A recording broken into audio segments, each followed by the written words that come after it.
today's session is on communicating your results. This is the final module in our 6-month Getting to Impact journey. If you go to the next slide, we have a guest coach with us. Lisa Adagala is our consulting director for community engagement with Tamarack here. So she is taking on the communication module. Lisa is going to support us communicating the impact information that you have gathered into this report and as an engagement strategy. If you go to the next slide, our agenda is primarily going to be Lisa with her presentation. We will save the end for questions and discussions, but feel free to submit your questions and comments along the way through the chat box. I will go through some closing announcements, and then again, we have the 30 minutes optional discussion at the end on the workbook, if you'd like to join that. I already mentioned that we are just at the end of our 6-month program, so we are here, Module 6, Communicating Results. What happens next is going to be the manager of cities who each of us will be checking in with you monthly from now on, just kind of one-on-one, helping you wrap up and get from concept to the actual impact report or upgrading your impact report. So with that, I think I'm going to hand it over to Lisa now to tell us about communicating impact. Wonderful. Thank you, Natasha. And hello to you all. It's wonderful to be here. I was able to have a good chat with Mark and Natasha as I was preparing the content for you today and get up to speed with the journey that you've been on through all of these modules. And so just a reminder about focus. And I feel like you've probably heard this each time, but I feel like it's really important to talk about really why we're measuring impact. And it's that first piece, the tracking and communicating progress, that is the base for everything else. Out of scope for our discussion today is making those strategic choices and strategic learning in this report, but the tracking and the communicating progress is the foundation for that. And so as we jump straight in, the question is, why an impact report? And there's so many reasons why we mark our progress and impact. So we want to talk about what we've done. We want to celebrate the successes. We want to sustain momentum. A lot of this work is over many years, and an impact report is one of those tools to look back and say, here's what we've done, and really get people back on the bus as people kind of trickle in and out. Increase will, inspire action, raise more funds. There's so many reasons why we want to create an impact report. And I just want to ask you to take a minute to write down why creating an impact report is important to you and your initiative. So just take a minute and just settle in on this for a sec. And when you have it, I would love for you to either share in the chat box. We might ask a few people to share it out loud as well. Just take a moment. Why do you want to create an impact report? I think for us, we've been 6 years, and we actually just did a full workshop last Thursday with our steering committee, a full day with our M&E group and our steering committee. And we actually realized that our steering committee, which is made up of 3 of our funders, were not aware of all of what we were doing and did not know how it did contribute to the larger impact.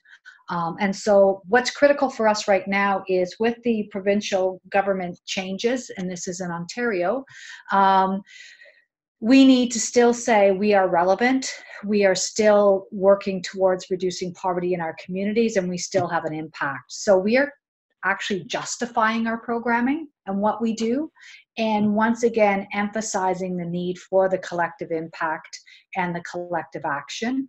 And we haven't done a great job in explaining that back to both our funders, but also to our local government.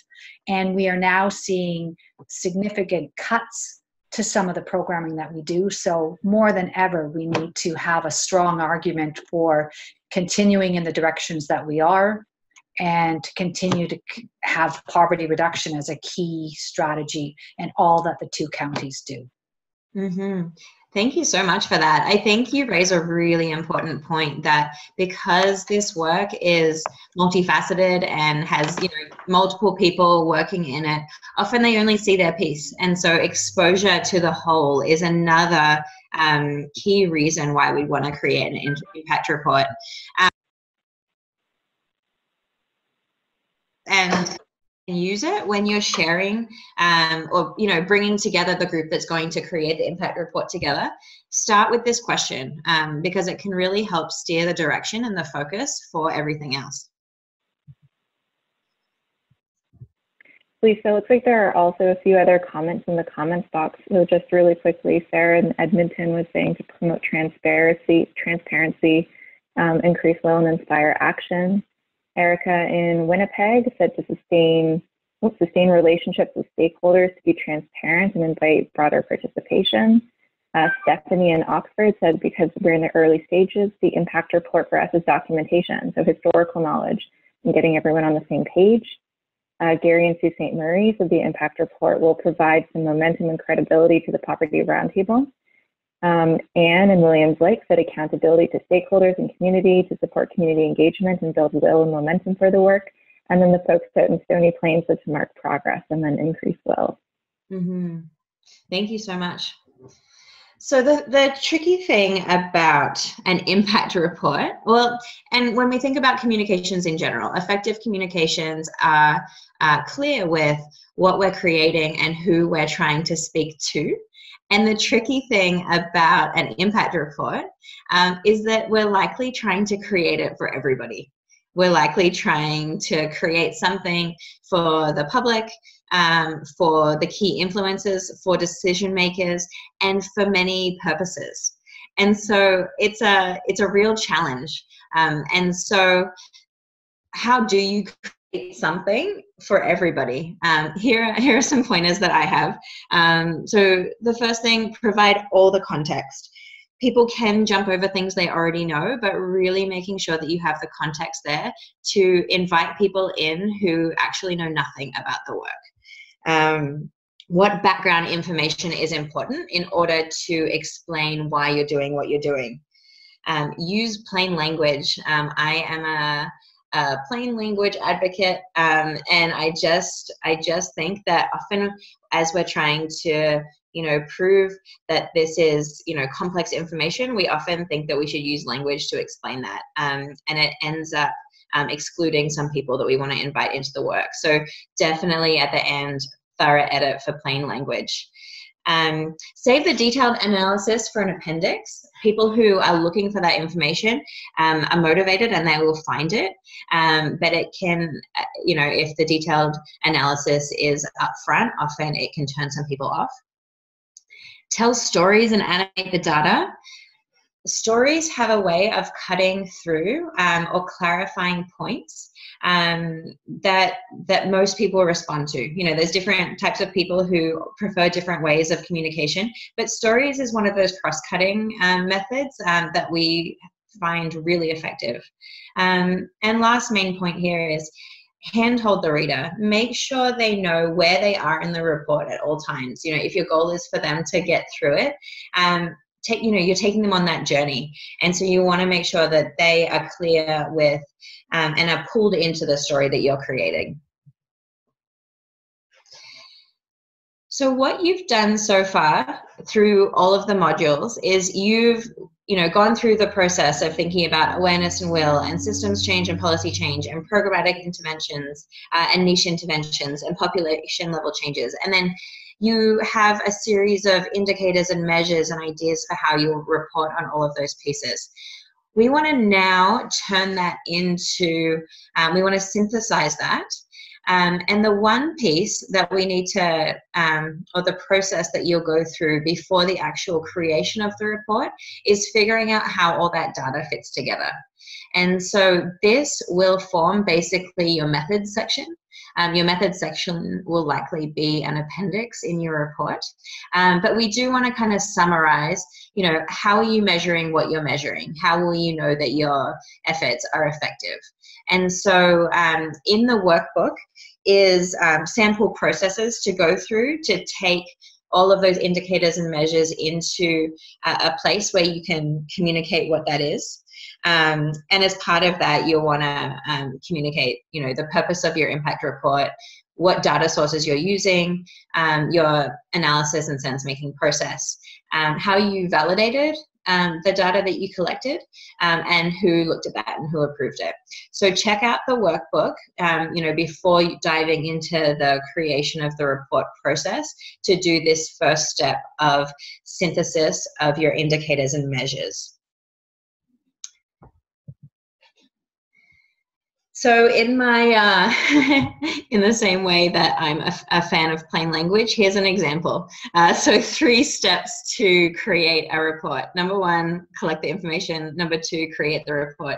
Number 3, share the report. It's kind of as simple and as tough as that. And so we're going to jump into each of these 3 components and just help clarify, what is the information and what are the processes that we'll go through. So I went through a number of reports as examples, and I'm going to show examples throughout, and I may even show examples from your initiatives as well. And we've gone through and really said, okay, what is the information that's important to have in an impact report? So first up is information to set the context. Everything about who you are, partner names, any relevant environmental factors. So what's been going on in your community? Was there any major events, increases or decreases to funding, fires, increased rates of anything? What is going on in your community that paints that picture for the rest of your work? Population level stats. The next kind of main bucket of information is the framework and the approach. And so this is all of your definitions, domains, indicators, poverty thresholds. And what we've done actually in the workbook is indicated for each of these things where you'll find it in your previous workbooks. So when we're looking at collecting the information, most of you, if you've been working through those workbooks, will already have it all. So it's just about pulling it out and then having that to work from. The next is progress and impact information. So what are the activities, outputs, outcomes, and impact per priority level and domain? And then what are those methods and limitations, and perhaps a contribution statement. You'll also notice in the workbook that we have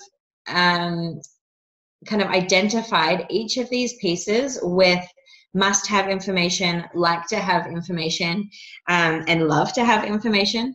We know that you're all at different stages in your work, and so some things you might not have in a first year or the first time you're pulling a report together. And then some of you have been creating reports for many years and you're looking to update it.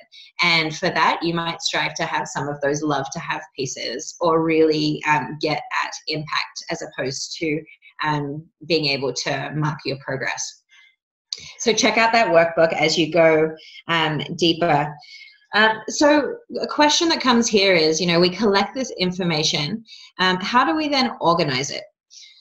And in my scan of reports, and what I think makes the most sense in terms of clarity and taking people through that journey, I do think this kind of forms an order that is roughly right, but you'll need to change it depending on your specific work. We find that context is really important up front. It's helpful for people to understand your framework. We find then that people then jump into the progress and impact, and a common way of organizing it that I think is really helpful is organizing that progress and impact by the priority area or domain area. So we find that you then, jump into housing, jump into transit, jumping into whatever your priority areas are. because that often reflects from the framework, you know, so you've indicated these areas, and then there's almost like a subsection in each area. And I find that you know, when we talk about hand holding the reader, that is a really helpful way of organizing that information. Another thing that you may be thinking about is the overarching pieces of content around, you know, building awareness and will, or systems change. Where does that fit in? And so how I would respond to that would be, sometimes creating more public awareness of an issue might be one of your priority areas in and of itself. If it is, that information can live there. If it's not, I would, you might have those pieces as activities or sub-initiatives as part of each of those priority areas. So you might have activities around building momentum or will, or some systems change pieces as part of each of those priority areas, so that they can fit through. The other alternative that I see is often if you have a backbone type structure that's focusing on those pieces, you might have an additional section, perhaps after the progress and impact information, where you're explaining the role of that backbone. And in particular, as you were talking, I think it was Jill, about you know, verifying the model, or, you know, helping to communicate the model that you've chosen of collective impact. You might want to explain then that role of the backbone there, and perhaps the role of the backbone is that increasing awareness and will, and what are the activities that they've done to do that.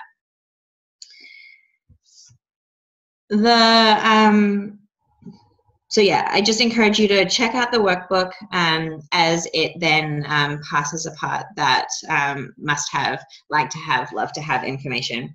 But hopefully this is a good checklist for you, and especially the workbook version that refers to where you might have already come up with that information. So just a few examples.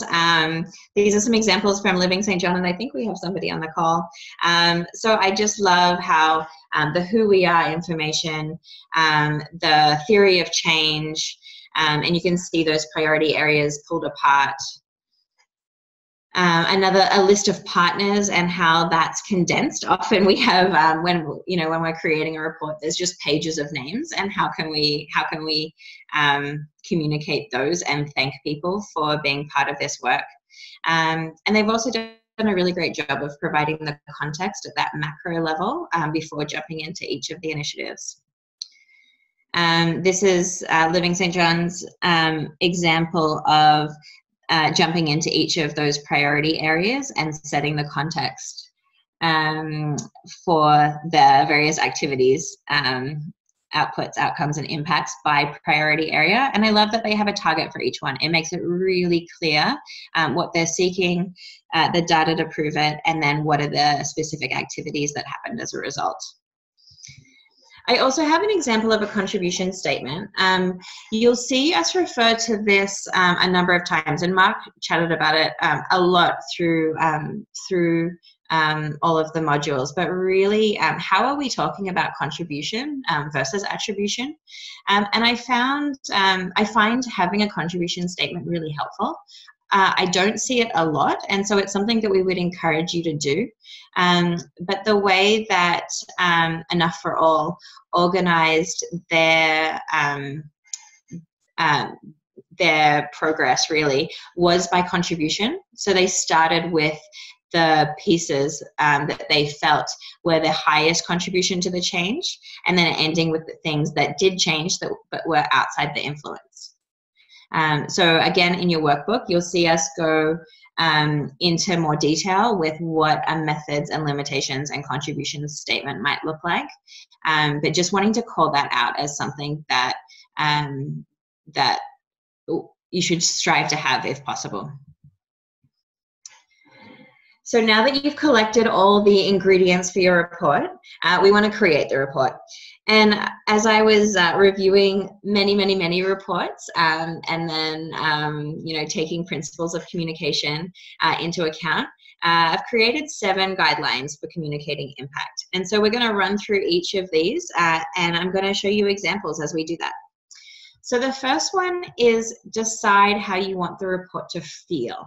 I'm starting with this one because it may be my favorite. I think it's really important. I think if you're encouraging people to read your report, which is definitely what you should be doing, especially because of the amount of effort that the reports take to create. How do you want it to feel when somebody picks it up? You know, when I look at these 3, I look at that first one from Prosperity Roundtable, and it feels very professional. I look at the second one, and it feels lively and it feels inviting. I look at the third one, and to me, it feels personable and like a sense of connection there. So similarly, let's take a moment right now. What are some of the descriptive words that you would use to describe how you want the report to feel?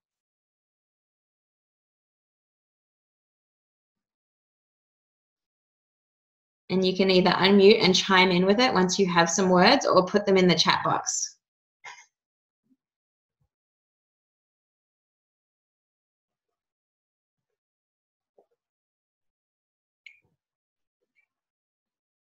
Inclusive, belonging to the community from Stony Plain. Collaborative. Accessible, clear, readable, engaging from Erica. Jill said person-focused.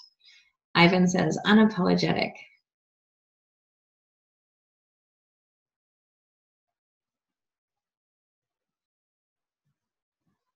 Taking action from Jill.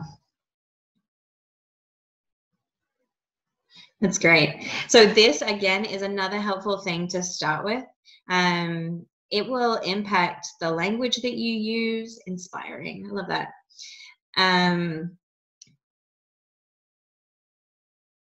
Sorry, a question from Jill. How do you work across various communities? Do you want to elaborate on that question, Jill?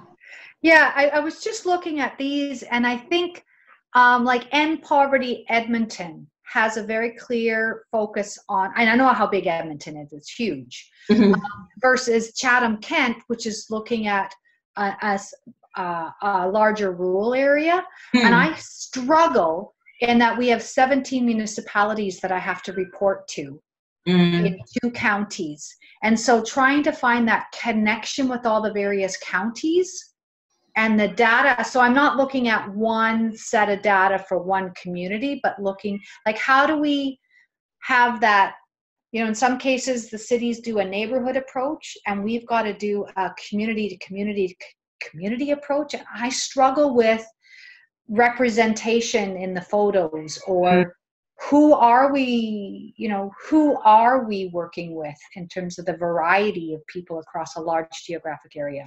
So the question is, you know, yeah, I like that, but it's just like we don't have, you know, how do we, I struggle with that focal point in terms of connection. Yeah, and likely if you struggle with it, the community struggles with it as well. And so how, and I find whenever I don't know the answer, I always like to talk to the community about it. But we don't have one community. Yeah. So that's our challenge. I've got to go out and talk to people in small town Tobermory at 3,000 people, or they don't want to hear about Owen Sound with 20,000 people.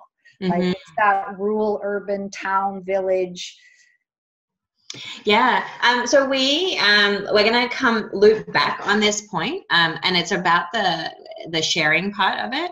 So let's come back to this question as we jump into that section as well.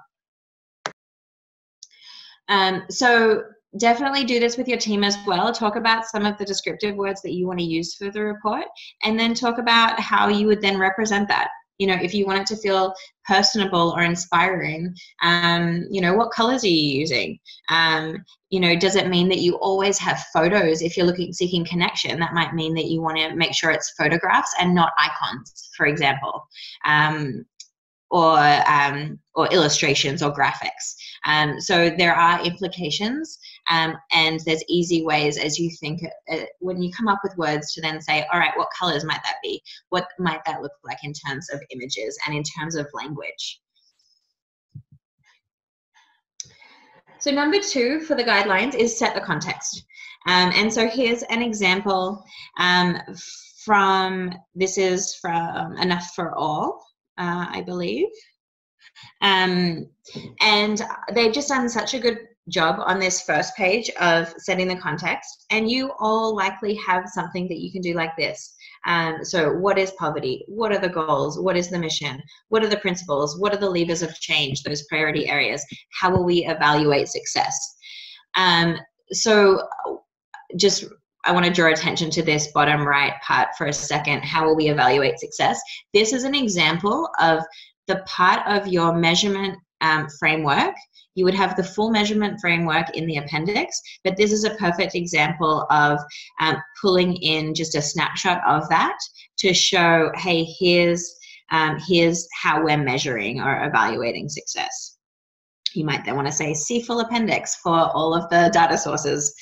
But they've done such a good job of setting that context. Another example from End Poverty Edmonton is they've set the context through their forward section, and it jumps into the history of it, and how the task force was formed and how that work is intersected. They define poverty. They describe the complexity of it. You know, that they have a lot of initiatives or a lot of different strategic areas, and they don't know which one's going to be the most effective, and they're excited to look back on that. They explain those priority areas. They explain the role of the backbone, and they explain what's being reported on. They talk about it being a citywide effort, and there's so many people doing lots of work, and this progress report is just reporting on the things that are identified in this report, and not absolutely everything that contributes to poverty. And so they've done that in the form of the letter. You might so bullets versus kind of a letter type format. Also setting the context for each of your priority areas. So Edmonton has put the data, the population level data, alongside their roadmap actions or their specific program areas. And I find that really helpful because it's providing the context for why you would have these actions. And I find that side-by-side approach, I find it really helpful. Where do you set the context? So I would say definitely up front. And you can see in this example from Wood Buffalo, they have the Wood Buffalo context on page 8. And then on the next page, there was the Horse River wildfire. And so they went into more detail around how that affected the community, and then also set context throughout each of your priority areas. So I would say upfront and throughout in terms of where to set the context. This is the example of those 2 pages. So Wood Buffalo has their plan, their priorities, what we mean by ending homelessness. Those definitions up front are really helpful. And then that Wood Buffalo context that they want to share about what's been going on in their community over the past few years.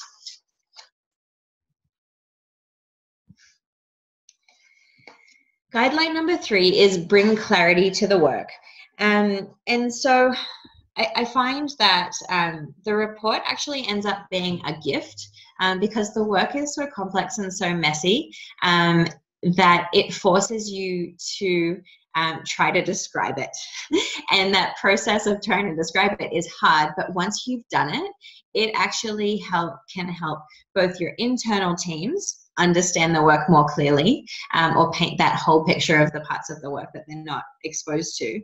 But it also then, you've clarified it, and it's almost like a stepping up a step in a ladder, where now we have that shared sense of clarity, and we can then look to the next year with that clarity.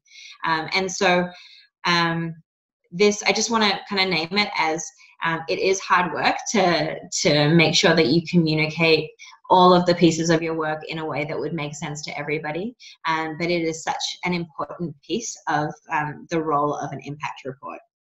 And so just thinking about you know, you don't want people to feel overwhelmed. So what are the things you're going to do to help kind of simplify the understanding of the work? So, you know, organizing it by those priority areas I find really helpful. Naming what the targets are, you know, as opposed to, hey, we're just, you know, we're working on this area. What are the specific targets and what are the specific actions that will lead to it? And Iowa has done a good job here in just kind of bringing clarity to the work through the labels on the side. So here are our goals. Here's what we're fighting for. And I find that frame just helpful in helping just the average person understand what the work is. Guideline number 4 is paint the picture. And so we've talked a lot about no narrative without numbers and no numbers without narrative. Iowa has also done a really great job of having these vignettes from people who are in the various programs and feeling supported. And so I believe these were created through interviews and then writing up what the little story is. Halton Poverty Reduction Roundtable has done a really good job at putting a table next to stories. And so they have, for the analytical people, they have the chart of what low income scenarios are. And then on the right, they've pulled out, it's not quotes and stories, and so don't feel limited if you feel like you don't have if you haven't collected quotes. They've written up stories based just to provide a kind of more human understanding of the chart on the left. So according to Ontario Works, a single man average rent represents 120 of the total monthly income. You know, it's just putting the words around the chart. And so having both is really helpful for different styles of learners. This is another example on the left of the numbers next to the narrative. Just that side by side is so helpful. And then some other things that you may want to consider in terms of painting that picture is before and after. I find this really effective where they're talking about average length of time the client works with an agency to be housed. You know, it used to be 40 days and now it's 22. You can see, you can get that message so clearly from this one piece of data. And so think about how could you paint that picture with a before and after scenario, or with a worm's eye view, world eye view. So here are the population level changes and here's what it looks like from the lens of one person.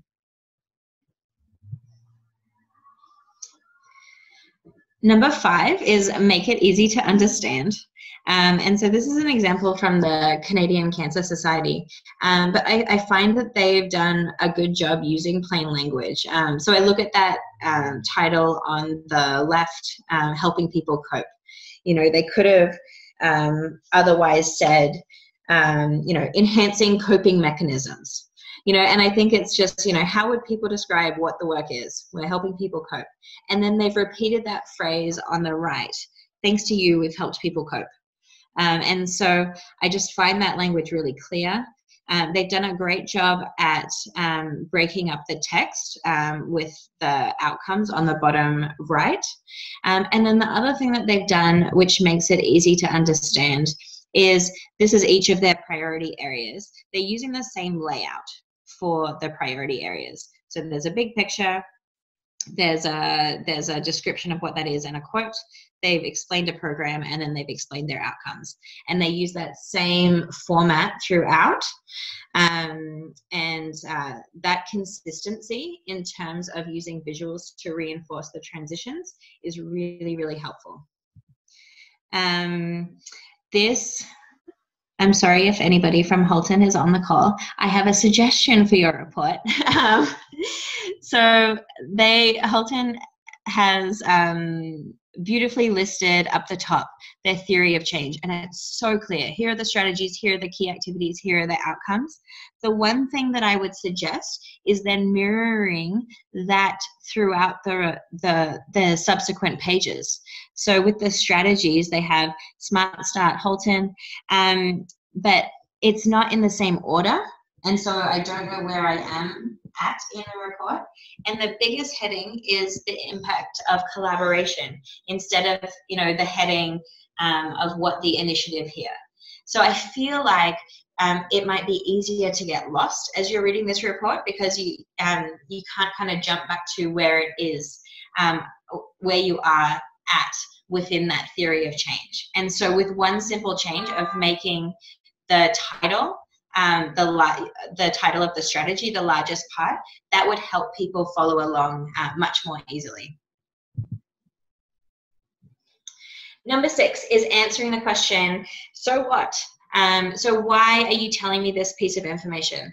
In the process of creating the report, you'll have to make a lot of decisions around what information goes in and what information is left out.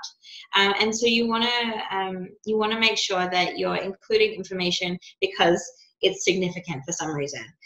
So here's the work we've done. Here's an example from Living St. John, and then so they have a last bullet. Based on this research, we've decided to establish a matching service. You can't assume that somebody can read the work that you've done and understand why that's important. And so I would say overemphasize the why, or the, you know, why is this important? This is an example from the UK, from Leeds, and I like their language here on the right. They say, how will know if we've made a difference? And this is also an example of pulling their evaluation framework into their theory of change. So they have just a list of things, the kind of the so what of the work they've included here. So some of the things you can include in your so what are you observing? What challenges arose? If you are taking this further and, you know, commenting on some of the strategic learnings you've had, you know, what's changing? What are you doing differently next time? But even without those things, there are things that you're seeing because you're close to the work that you can help paint or illustrate for people who aren't as close. You know, why is that important? And the last principle here is always share what's next. There's such a value in an impact report of, you know, increasing momentum. And when somebody is reading your report, you want to give them something to do next, you know, something to act on, something to be involved with. It could be helping to share what's coming up in the next year. So that could be at a macro level across your entire initiative. It could also be at a micro level for every priority area. What are the next things that is happening so that they can look out for those or be involved in those. It can also be an invitation. Edmonton has done a really good job, you know, count yourself in. And as opposed to a broad statement of, you know, how will you count yourself in, they've gone on and listed specific ways people can get involved. I find it really helpful when you're trying to mobilize a community is giving specific things for people to do. They are able to locate themselves in a list like this much more easily as, you know, come join us, but them not knowing what that means. And so I would encourage you to be as specific. If one of your goals is to have more people join, be really specific with options for them and how they can join. All right, so we've talked about collecting the information, we've talked about creating the report, and the last one is sharing the report. And so as we talked about before, the most difficult thing about creating an impact report is that you're trying to create it for everybody. And there's that tension in what information should be there, what context should be there. You know, everyone has different understandings or different levels of knowledge about what you're doing. And I guess here's a solution area is that you can have the report, but the way that you actually share that report can be the piece that you customize for different audiences. So for example, if you know that each of the neighborhoods or communities really only care about their part of it, you can pull that piece out into a video or into some social media posts specifically with the data for their community, or pulling out the story from their community. So video summaries that, you know, that might take the high level of the report, and then at the end of it, if they want to know more, then you link to the report. News articles that pull out some of the biggest population level changes. Think about creating posters that have one of the stories or one of the pages of data and encourage people to go deeper.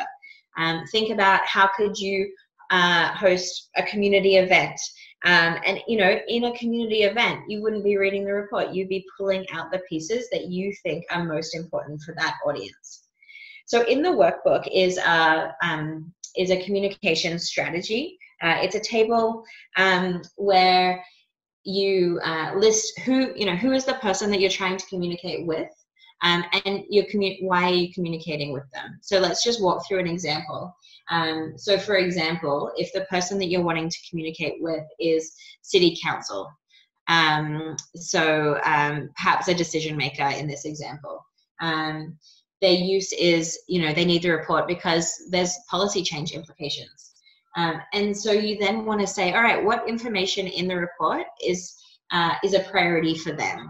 So that might be reduction of income, poverty for single mothers, education achievement of school-age children, and a cost-benefit analysis of the programs. So you're naming specifically what is the information that we need to communicate with that audience. And then you're asking questions of what are their preferences to receive the information.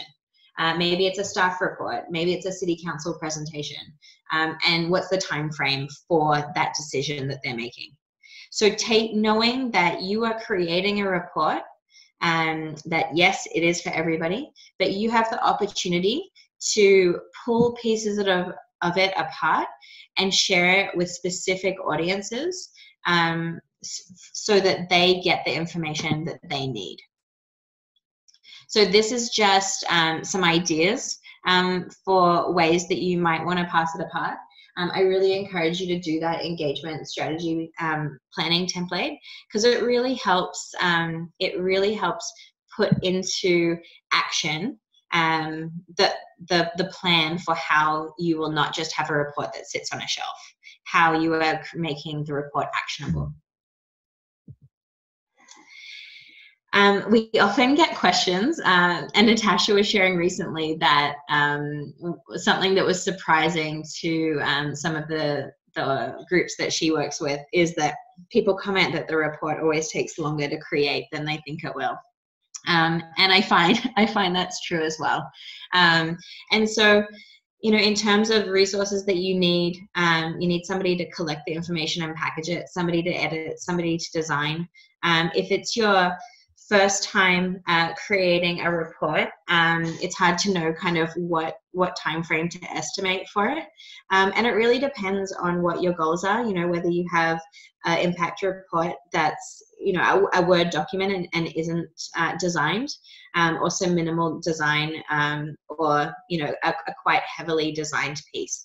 And I would again make these decisions based on your goals. So if your goal is that, you know, public will inspiration, you might want to consider something a little bit more designed to make that more exciting to the general public. Just some rough guidelines, just in case it's helpful for anybody. When I look at the three pieces of, you know, how long does it take to package the information? I would say 10 to 40 hours. For somebody to edit the information, 6 to 20 hours. Somebody to design it, depends again on if it's highly designed or not, but when I work with graphic designers, they're often between $40 to $60 an hour, and they often do a ballpark of 2 hours per page, you know, give or take, depending on if it's just a page of words or, you know, a page that's an infographic. But hopefully those you know, rough guidelines are helpful as you consider how you might allocate resources to creating a report.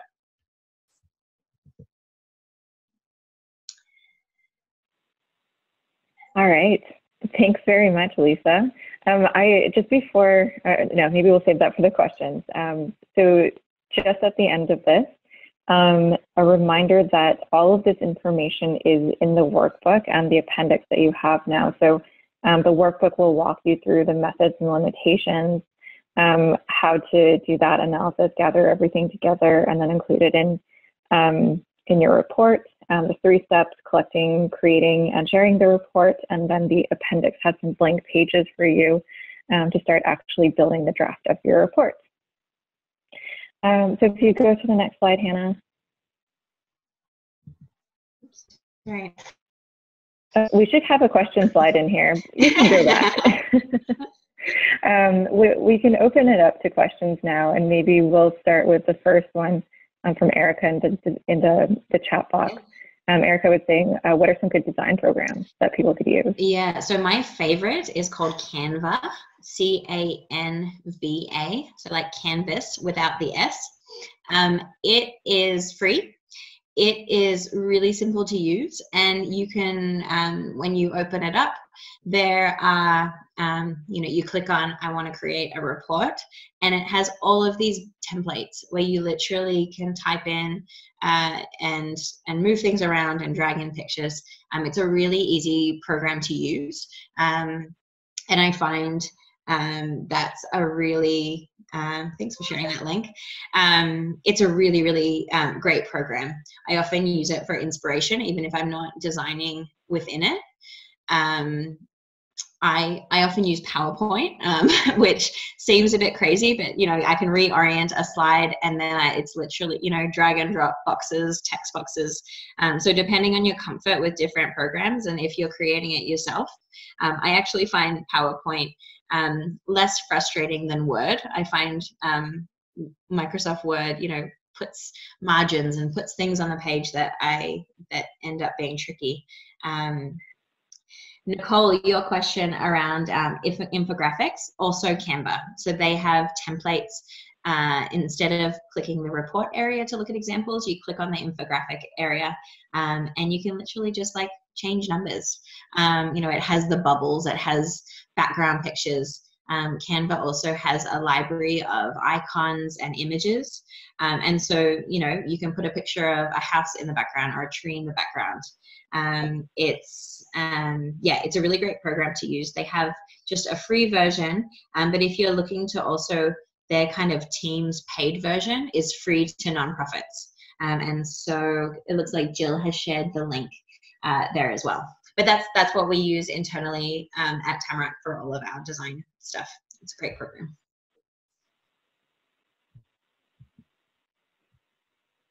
Are there any other questions about the communication portion, whether it's collecting your information or designing the report itself or doing your engagement strategy?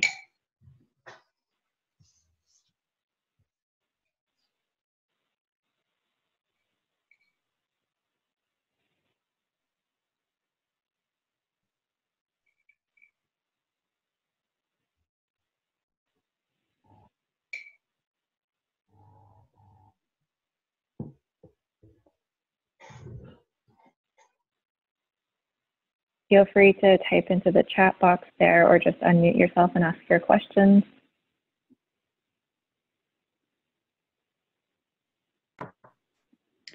Hi, this is Jill.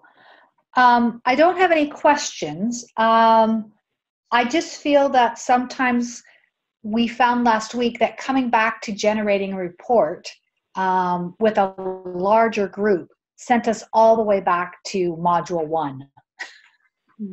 Okay. And so we found ourselves, as our small little M&E group expanded out to larger members, going back to your larger stakeholders, we ended up going all the way back to module 1 and that first clarify purpose, where we thought we were much further ahead. We ended up going all the way back to step 1 again. When we brought the larger group in to say, okay, what do you want us to report on and measure? So it's just in terms of the larger process of getting to impact. When you add more people in the mix, it takes a lot for them to catch up to where we were moving along to, okay, now we want to write a report. And I know Kathy's on the call right now. Kathy and Carolyn, had to go all the way back to the beginning again with them. and almost walk them through not all the modules, but, all the way back. So I think the lesson learned was that we are all prepared to do a workshop on how do we write a report on impact. And we had to spend half a day just on going back, clarify purpose. It was massive. So, which is really important too, right? And I think, Lisa, you covered this at the beginning. A lot of the entire design and all of this is about knowing your purpose too. So that's a really important step in being able to create the report at the end. And I think it also depends on what role you want, the whole group to have in this work. And so if you do want to create that sense of ownership over, over how are we pulling together this information, what information is the most important, yes, it makes sense to go back and make sure that everybody is aware and on board through that whole process. I think your only other alternative would be, if you keep it with that smaller group and move forward and, design your measurement framework and then take that to the larger group for their buy-in. That's another option, but it means that they haven't been on the journey with you. And so, if buy-in, if you want to go faster, maybe just, working with a smaller group and then getting buy-in from the larger group would be appropriate. But if you want to, keep that large group momentum going and making sure everyone's on the same page, yeah, I can see for sure about how going back together with the group was an important step for you. And I would just jump in and say, and this is where I think Kathy and I and Carolyn are struggling a little bit, is because we did do sort of a small subcommittee. We have been reporting back to our larger poverty task force. Our last week's meeting was only with our steering committee. And I'm really finding it daunting to roll out where we want to go in terms of reporting and measurement and indicators, to try and get 52 different organizations. So I did back in line with us, or do we need to? So I think that there's still I feel like we've just skated on the surface of the work that needs to be done. And it might take us another 6 months to get to a report. Because there's a lot of unpacking to do that we've done a little bit, even over these last 6 months, but I still feel like we have another 6 months to go. We were supposed to submit on September 5th an impact report up to our decision makers, influencer, city councils, county councils, and we've now pushed that to November at the earliest to really, and that's not even coming up with pretty infographics and great design, just because we feel like we've just got the boat's captain steering things in the right direction, and now how do you get all the other people to stand behind a report that you would submit? Yeah, and it's also important to think about, when you look at that, outcomes versus impacts, and what your requirements are. And if it is year one, maybe it's okay to report on on activities or progress, before you have a full evaluation framework. And so being clear on what's realistic as you're getting started. Yeah, we're year 6. And we do have a logic model that we report again, but it's progress indicators and not impact indicators. Yeah. So we went slippery the other way and went with process and collective joint actions and things like that. But what we didn't get to is the impact. We really, in the beginning, weren't sure. We collectively were focused on progress of the players playing together, and collective action being an outcome. Now we actually have to say, now we've got that fairly solidified in our mode of operations and how we work well together now. Now we need to move to the impact level. So I still think that's another 6 months with our partners around the table. And I think we do want that depth of relationship and understanding of the impact. I think that's more profound than only a small people knowing where the ship is going. Yeah, yeah. Yeah, thanks for sharing that. We have just a minute left, so why don't I go through the closing announcements, and then we can dive deeper into the Module 6 workbook questions in the next 30 minutes. But just for anybody who has to pop off now, why don't I say a big thank you to Lisa for being our guest coach today and for leading us through the communications portion of this and bringing it all together. And thank you everybody for participating on today's call. Just a couple of closing announcements. The recording from today will be emailed to you. Oh, Hannah, if you want to go back one slide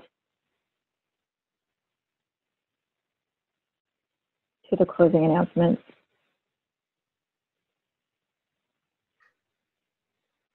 Your homework is the Module 6 reflection questions and exercises and the outline in the appendix. Your manager of cities from here on out will be doing the just personal check-ins with each of you to support you to finish your report by November 30th, and then set milestones with you to get you from concept to completion at the end of November. As you saw on the screen, we do have a webinar coming up on ABCD and collective impact. That is October 10th, and that is with Dan Duncan from Clear Impact. So if you are interested in that, we will send the registration link to you, and you can also find more of our exciting events and webinars at the tamarackcommunity.ca/event listing there. Always lots of great stuff going on. And then finally, I think we just have one last thank you.